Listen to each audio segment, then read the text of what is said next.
We really welcome your expertise. Now, there's a really interesting debate going on, isn't there, about fuel duty on petrol and diesel. In recent weeks, we've actually seen oil prices come down, but we've seen petrol and diesel prices continue to go up. I think we can show you a graph of that now. We have seen oil prices come down over recent weeks. Can we see the graph? There it is. So we see that black line there if you're watching on TV. Apologies to radio listeners. You've got a black line there of oil coming down since the beginning of March, and yet petrol and diesel prices have continued to go up.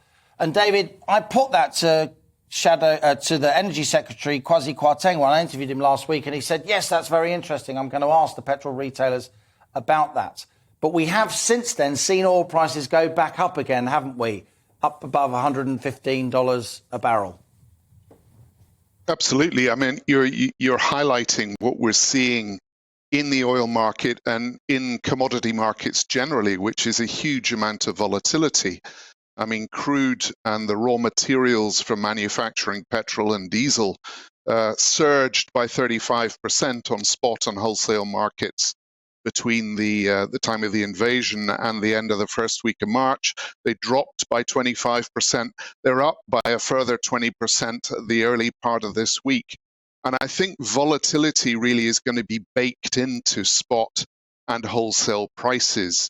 And you have to also bear in mind, around about 45% of the pump price comprises the wholesale or the spot component.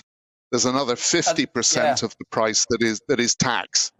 So it's unbelievable, isn't it? We do charge very high tax on our motorists' fuel, don't we, in the UK?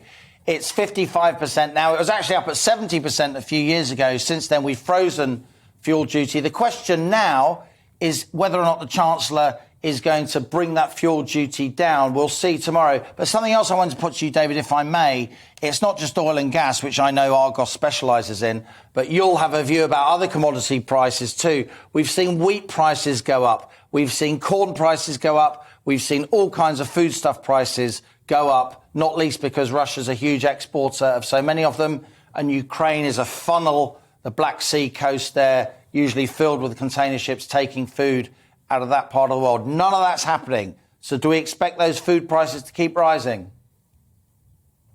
I think so. And it's not just grains. 25% of globally traded grain supplies come out of Russia and Ukraine.